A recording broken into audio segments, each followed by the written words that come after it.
General retired Parvez Musharraf उन खुशकिस्मत मुसलमानों में से एक हैं जिन्हें अल्लाह के घर काबा शरीफ की हिफाजत करने की सादत नसीब हुई। 20 नवंबर 1979 बरोज मंगल मुहर्रम की पहली तारीख थी। खाना काबा में नमाज फज्र अदा की जा रही थी। इमाम साहब ने सलाम फेरा ही था कि कुछ हमलावरों ने उनको घेरे में ले लिया और लाउड स्पीकर अपने कब्जे में ले लिया। उस वक्त हरम शरीफ में हजारों नमाजी मौजूद थे। इन हमलावरों का सरगना 27 साला मोहम्मद बिन अब्दुल्ला अल कहतानी था।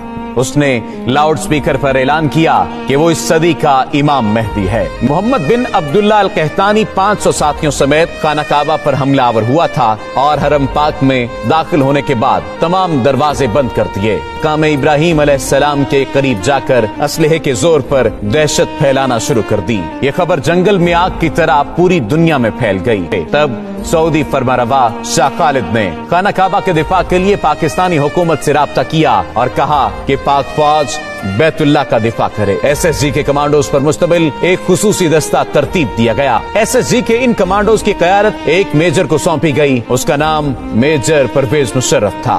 जब पाकिस्तानी कमांडोज का ये दस्ता हरम पाक पहुंचा तो उस वक्त दहशतगर्दों के कब्जे को एक हफ्ता हो चुका था। यहाँ पर मामला कुछ मुख्तलिफ था क्योंकि बात खाना काबा की हुर्मत की थी। SSG के कमांडोज ने हरम पाक का कैमरों की मदद से जायजा लिया, दहशतगर्दों की पोजीशन को मार्क किया और हिकमत अमली बनाना शुरू कर दी। मेजर परवेज मुशर्रफ ने सऊदी हुक्काम से कहा कि मस्जिद हराम के सहन में पानी छोड़ दिया जाए और कमांडोज को हेलीकॉप्टर के जरिए मस्जिद की छत पर उतारने की इजाजत दी जाए। इजाजत मिलने के बाद SSG के कमांडोज का असल एक्शन शुरू हुआ। एक तरफ मस्जिद हराम की छत पर कमांडोज उतरना शुरू हुए तो दूसरी जानिब खाना काबा के सहन में खड़े पानी में मेजर परवेज मुशर्रफ के हुक्म पर करंट छोड़ दिया गया। इस फौरी और गैर मुतवक्को कार्रवाई की वजह से दहशतगर्दों के टॉप शूटर्स गैर फाल हो गए और SSG के कमांडोज के स्नाइपर्स ने फजा से ही दहशतगर्दों को निशाना बनाना शुरू कर दिया। जो ही SSG कमांडोज की पोजीशन मजबूत हुई, सहन में छोड़ी गई बिजली बंद कर दी गई और कमांडोज